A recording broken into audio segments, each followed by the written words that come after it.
See, the problem with you is you rarely exercise your self-discipline muscle. You just go with the flow. No backbone whatsoever. And that's perfectly fine until you start whining and complaining about your lack of success. That at some point along the way, we get confused and we misunderstand who we are. We start building this false sense of self around all the stories and all the labels and all the things. And we start living our life that way. And we get confused about how life works, how we interact with life. And we start living much smaller than we really are. See, if you go through life holding back, and most of us do, most of us, if we ask ourselves, have we done all we can do? Most of us will have to answer, no, we haven't. We've been holding back. We have ideas that we don't act on, things we want to do. We're afraid to take chances. You refuse to raise your standards. You refuse to push yourself. You refuse to give a little bit more, give a little bit extra. All that you have to do in order to start to pursue your dreams is take small actions every day that align your life in that direction. You have to be willing to be hungry enough to understand that if this is something that you are truly going after, then work has to be applied. You can't make excuses. You can't ask for a pass. And you got to understand that you got to pay a toll to cross the bridge. Whatever your answer is, you can do it right now, today, starting today, right? It's still possible. You can start doing that right now. It's empowering the present with the future. There is nothing stopping you from making it happen right now. You never, ever have to feel that way if you start doing it right now. And you can do it right now. The thing about self-discipline is that it is necessary for everything you do in your life. You have to be self-disciplined.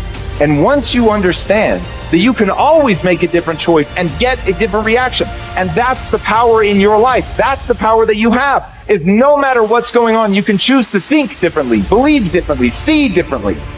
All of those things are a choice. If you have a why, you can survive almost any how. Once you begin to discover who you are, then you really realize how you have been given authority and dominion over everything on the face of the earth, including all the dimensions of your life. But you can only do that through the struggle of life. Get better, grow and learn and develop and live. Live in defiance of the weakness and in rebellion against the decay. Fight them as they creep in with their offers of instant gratification and immediate rewards. Fight them for every inch they try to take. Do not surrender any ground ever. When you commit to something, you require yourself to bring all of your disparate components moving in a single direction, united in a single direction. So it's a unifying act. And then once having been unified, well, then you can bring that unity to bear on a variety of different tasks. But you have to bring it together first. So, and that makes sense developmentally. You see children start out as a disparate bundle of motivations and emotions sort of warring with one another. And then they can integrate that into single games that they can play with themselves. And then they integrate that with games they start to play with other people. And all of that is integration. It's not subjugation, it's not repression. Not if it's a good game, it's integration. You want to get integrated because then you have all the horses that are pulling your chariot pulling in the same direction. And you're much more likely to get to where you want to go then, and also much more likely to specify a good place to go. So that's that's something else conservatives have to teach young people, which is, well, get yourself disciplined. Well, why? Well, not so you're a slave, but so that you could be a master. To use a terminology that you're not supposed to use anymore. But, this is in relationship to yourself, not to others. Yeah, and to begin with, you have to accept an external master because you just don't have the wisdom to do that for yourself, or the ability or the opportunity often. Everybody knows this. They feel bad when they decide they're going to get themselves in good shape and go to the gym, and lasts like 3 days. Attempts, yeah. And then no one's happy about the fact that they quit, and they berate themselves for it. And We know that we need to go through a disciplinary process, and we need to subjugate ourselves to a disciplinary process. That's part of the problem with the constant harping about the, oppressive patriarchy. But we need a disciplinary process. So, well, that's just oppression and slavery. It's like, no, it's not. No more than a game is. No, not a good game. A good game isn't oppression and slavery.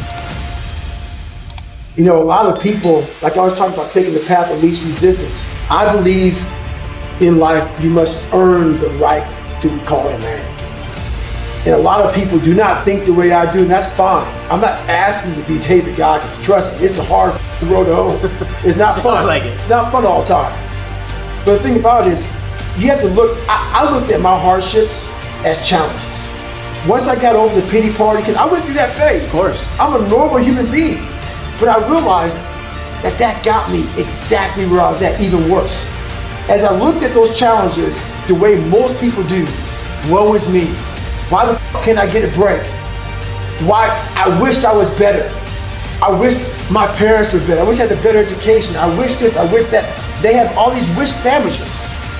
I started realizing, how can I figure out how it can work for me?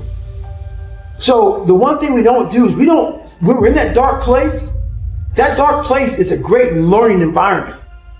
If you can sit back in a dark place and find quiet to just think, there's so much power in your failures, in your suffering.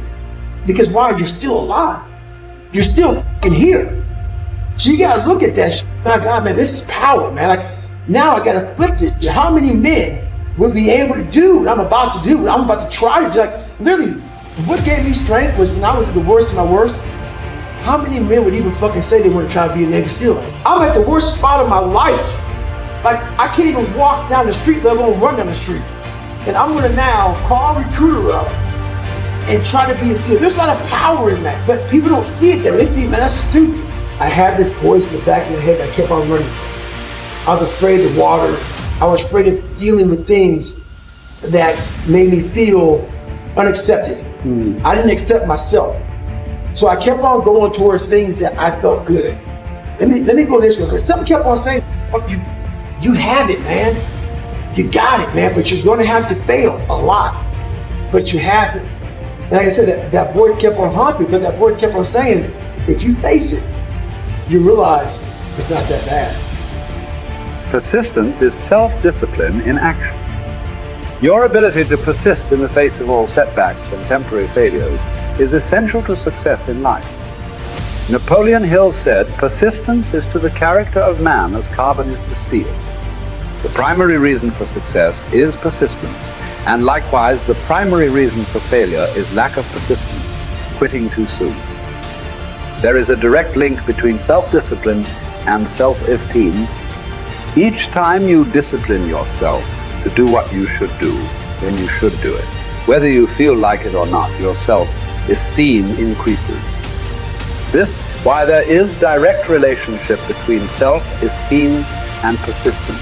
Each time you persist and force yourself to continue on, even when you feel like quitting, your self-esteem goes up. Each act of self-discipline strengthens every other act of self-discipline. Every act of persistence strengthens every other act of persistence. When you discipline yourself to persist over and over, you like and respect yourself more and more. You become stronger and more confident. Eventually, you become unstoppable. Persistence is its own reward. Every time you force yourself to persist on a task, whether it is large or small, you feel happier and better about yourself. When you go the extra mile and do more than you are paid for, or more than is expected, your self-esteem goes up. You feel more powerful and in greater control of your life. In your career, when you go the extra mile, you put yourself on the side of the angels. The primary difference between winners and losers in life is simple. Winners never quit, and quitters never win. Your ability to respond effectively to setbacks, your level of response, ability, is the measure of your readiness to succeed. When you experience a major setback or problem, you will feel temporarily stunned. This feeling is very much like a punch in the emotional solar plexus. You will be stopped for a few seconds or a few minutes. During this period, you will often feel discouraged or experience self-pity. You will say, "Why me?" However, it is not how far you fall that counts, but rather how high you bounce. Your aim is to bounce back as quickly as possible. Resilience in the face of unexpected reversals is vital to long-term success. Remember the warrior's creed: I will lay me down to bleed a while and then rise and fight again.